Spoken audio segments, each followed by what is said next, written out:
Pallichattambi cinema റിലീസായി അന്ന് തന്നെ ഞങ്ങൾ പോയി കണ്ടായിരുന്നു കേട്ടോ. അതിനുശേഷം അവിടുത്തെ ലാപ്പേറയിലേക്ക് പോയി ശിവാനിയുടെ മുടി കട്ട് ചെയ്യാനായിട്ട്.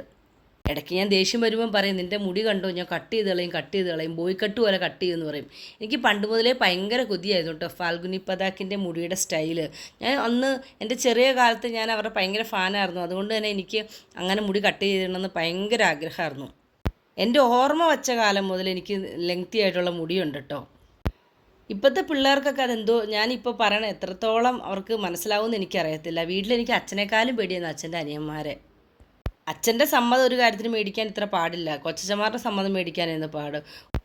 6ാം ക്ലാസ്സിലെ വെക്കേഷന് മുടിയുടെ തുമ്പിൻ്റെ ഒപ്പം വെട്ടി എൻ്റെ കഴുത്തൊപ്പം വരെ മുടി മുറിഞ്ഞൊരു സംഭവമുണ്ട്. അന്ന് അമ്മ വീട്ടിൽ വെച്ചായിരുന്നത്. എന്ത് ടെൻഷൻ അടിച്ചാണ് ഞാൻ എൻ്റെ വീട്ടിലോട്ട് തിരിച്ചു പോയത്.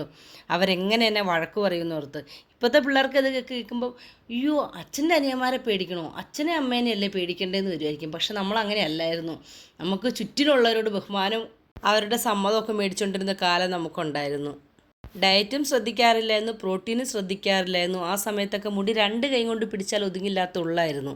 ഇപ്പോൾ ഫുഡെല്ലാം ശ്രദ്ധിച്ചു കഴിക്കാൻ തുടങ്ങിയതിന് ശേഷം എനിക്കറിയത്തില്ല എൻ്റെ മുടിയൊക്കെ എങ്ങോട്ട് പോയി എന്നുള്ളത്. ശിവാനിയുടെ മുടി ചെറുപ്പത്തിൽ ഭയങ്കര കാപ്പിരി മുടിയായിരുന്നേ.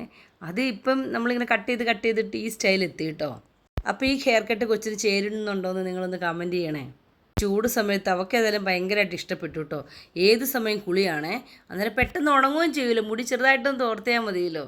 ഈ കുറച്ച് വർഷത്തേക്ക് ഈ കട്ട് തന്നെ തുടരാനാണ് ഞങ്ങളുടെ താല്പര്യം. ഇനി അവൾ സ്വന്തമായിട്ട് മെയിൻറ്റെയിൻ ചെയ്യുന്ന സമയത്ത് അവൾക്ക് വളർത്തി കൊടുക്കണം. അപ്പോൾ ഇന്നത്തെ വിശേഷം ഇത്രയേ ഉള്ളൂ.